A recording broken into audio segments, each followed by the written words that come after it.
Hello, I'm Stephanie Fasano, and this is the show where we tell you what our ABC News producers are investigating. So click this info button or the links below to see the full article and the original sources. I'm Steph Fasano with your Q30 Sports Update brought to you by the Bobcat Shop. Quinnipiac has yet to have a full week of classes this semester, and with snow later in the weekend, it's beginning to frustrate students. While these rituals may seem minor to us, these athletes take them very seriously.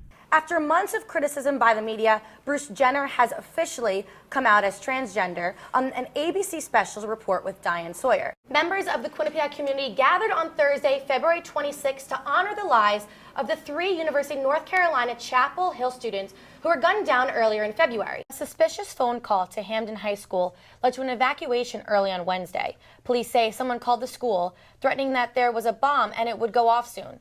That's your ABC Rundown. Thanks for watching here on YouTube. For more stories, comment below. Bye, guys. When I was 10, I lost my dad to a massive heart attack, and 3 days later, I made silicone bracelets that said "Have a Heart." Sold about 1,000 of them, and just donated $2,000 to American Heart Association. That was 2005.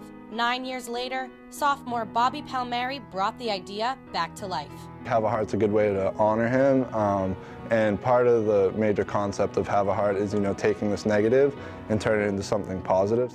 He wanted to help others with similar financial burdens, so he shifted his focus to help students who have also lost a parent to heart disease.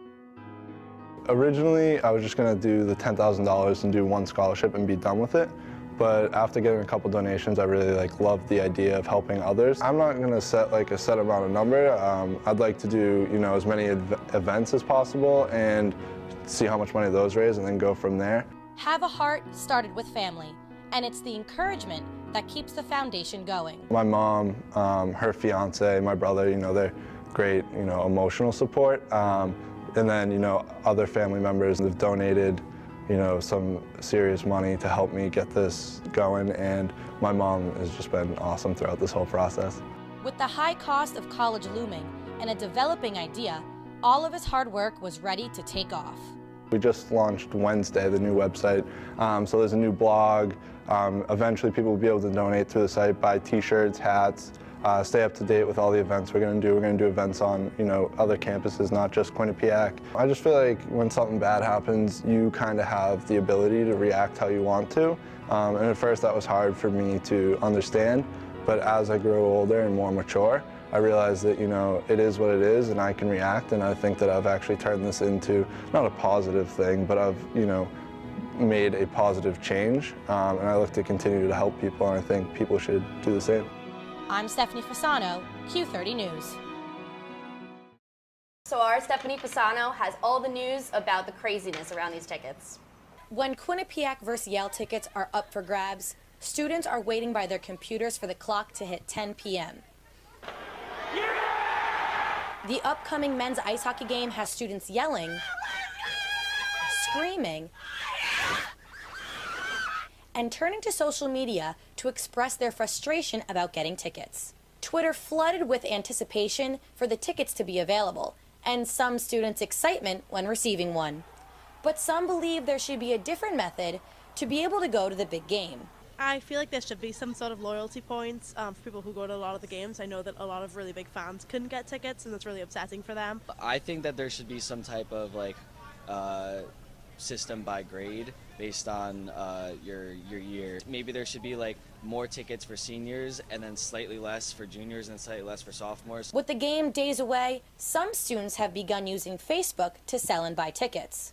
The Quinnipiac Alumni Association is holding a photo contest and rewarding the biggest fan with 2 standing room tickets. 1,000 seats will be filled with students watching and holding their so-called lucky golden ticket. I'm Stephanie Fasano, Q30 News. I'm going to tell you right now who is to blame for the cancellation and how social media at Quinnipiac has caused quite a problem. This is the poster that has sparked all the controversy. It's an advertisement for the Quinnipiac Kappa Alpha Theta yearly event, Queso for Casa. Theta members sell Mexican food to raise money for the organization, which helps foster children. Senior Lexi Gruber is both a Latina and former foster child. She believed the sorority's poster inappropriately used a pair of maracas to advertise the event. Taking a maraca, which is a stereotypical Hispanic symbol, and saying, this is Mexican, and saying, okay, we're going to raise awareness about this population with really a stereotypical Mexican ad. Gruber took to social media, tweeting and spreading the conversation to Facebook, where tensions began to rise with Greek life. Gruber says she did not want the event canceled and only wished to raise awareness. Director of Fraternity and Sorority Life, Courtney McKenna, says the philanthropy event was canceled due to social media uproar. Actually, members of our community who saw it sort of going down on Facebook initially, and then Twitter brought it to my attention, at which point I was able to talk to the Kappa Alpha Theta president pretty shortly thereafter, and she was able to get on the phone with some of her advisors and things to work on how do we move forward. The decision to cancel the event was that of Kappa Alpha Theta along with their advisors and some of their regional district team. Gruber was then caught in a web of social media threats. These threats surfaced to websites like Total Frat Move, Total Sorority Move, and Barstool, all blaming her for being the one who shut down the event. I think they have a point. I think probably social media wasn't the best place to post that. That was probably not the brightest decision.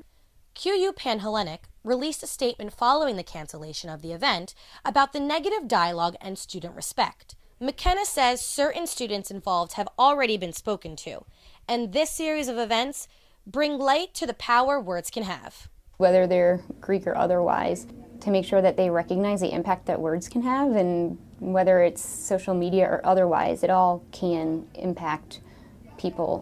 You know, and hopefully after this incident, hopefully students really do realize to watch what they say because their words are so powerful. And now Lexi Gruber's actually speaking to Hamden Police because she wants to see who was writing those really hurtful things on Yik Yak about her, because they can figure that out. So looking forward, let's hope that, you know, something like this doesn't cause another controversy here at Quinnipiac.